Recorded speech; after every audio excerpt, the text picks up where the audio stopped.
Corona को लेकर बैतूल में कार्तिक पूर्णिमा के अवसर पर लगने वाले मेले और धार्मिक आयोजनों पर रोक लगाने को लेकर कांग्रेस विधायक निलय डागा ने प्रेस कॉन्फ्रेंस कर कहा कि प्रदेश की भाजपा सरकार धार्मिक मेलों पर तो रोक लगाती है, लेकिन राजनीतिक मेले करवाती है। उन्होंने 15 नवंबर को भोपाल में प्रधानमंत्री नरेंद्र मोदी के कार्यक्रम को लेकर कहा कि इस कार्यक्रम में लाखों लोग शामिल हो रहे हैं, तो क्या इसमें कोरोना नहीं फैलेगा? सिर्फ मेलों से ही कोरोना फैलेगा। विधायक डागा ने मेलों पर लगी रोक को हिंदुओं की भावना को ठेस पहुंचाने की बात कही। वहीं फिल्म अभिनेत्री कंगना रनौत के आजादी को लेकर दिए गए विवादित बयान को लेकर किए गए सवाल पर विधायक निलय डागा ने कहा कि कंगना रनौत जी ने जिस तरह का बयान दिया है, उससे लगता है कि वह मानसिक रूप से विकलांग है। उनको पागलखाने भिजवाना चाहिए और उनके ऊपर भी देशद्रोह का मामला दर्ज करना चाहिए। पद्मश्री भी वापस ले लेना चाहिए। देश में जो स्वतंत्रता की लड़ाई में शहीद हुए हैं, उनकी शहादत पर प्रश्न चिन्ह उठाया है, उनका अपमान किया है। इनके ऊपर देशद्रोह का मामला लगाना चाहिए और भाजपा इनको संरक्षण देना बंद करे। ऐसे मानसिक रूप से विकलांग लोगों का संरक्षण देना बंद कर देना चाहिए। साथ ही पूर्व विदेश मंत्री सलमान खुर्शीद की किताब सनराइज ओवर अयोध्या को लेकर किए गए सवाल पर विधायक निलय डागा ने कहा कि हिंदू कभी आतंकवादी हो ही नहीं सकता। हिंदू धर्म में कभी आतंकवाद सिखाया नहीं जाता। हिंदू अपने मेहमान को भगवान मानता है। हिंदू धर्म में कभी सिखाया नहीं जाता कि मारो काटो। हिंदू धर्म विश्व का कल्याण करने का सोचता है। हम भी समर्थन करते हैं कि किताब पर प्रतिबंध लगना चाहिए और सलमान खुर्शीद के खिलाफ मामला दर्ज करवाना चाहिए। प्रमुख मुद्दा ये है कि सरकार ने जो कार्तिक पूर्णिमा के हमारे ज़िले में जो मेले होते हैं, जीवनदायिनी माँ ताप्ती हमारे ज़िले की लाइफलाइन जिसको बोला जाती है, उनके कार्तिक पूर्णिमा के दिन जो मेले पूरे ज़िले के अंदर होते हैं उस पर रोक लगा दी गई है। थोड़े दिन पहले छठ मेला कराया सारनी में, 3,500-4 हज़ार लोग थे, उस पर रोक नहीं लगाई। हमारे हिंदू धर्म की आस्था, हमारे हिंदुओं की जो आस्था जिन त्योहारों पे और मेले पे है, पिछले 2 साल से हम देखते आ रहे हैं कि सब पे रोक लगाते जा रहे हैं, कोरोना का डर दिखाते। अगर कोरोना का इतना ही प्रकोप चल रहा है तो बीजेपी एक राजनीतिक त्यौहार 15 तारीख को, कल की तारीख में भोपाल में मना रही है।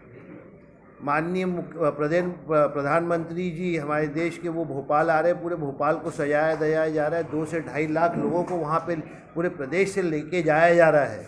जनता आ नहीं रही है, लेके जाया जा रहा है।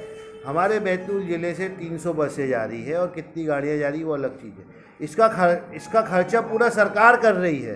कम से कम 500 करोड़ रुपए उस पर खर्च हो रहा है, तब कोरोना नहीं फैल रहा है। लेकिन जो अपने आप को हिंदुत्व वाली पार्टी कहती है भाजपा, वही हमारे हिंदू सारे त्योहारों पे और मेलों पे रोक लगा रही है।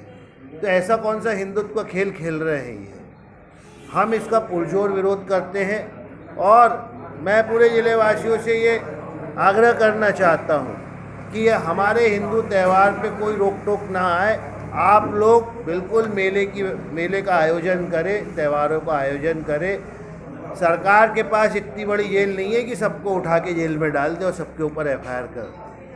आप लोग अब मेले पे रोक लगा रहे हैं तो वो लगाए।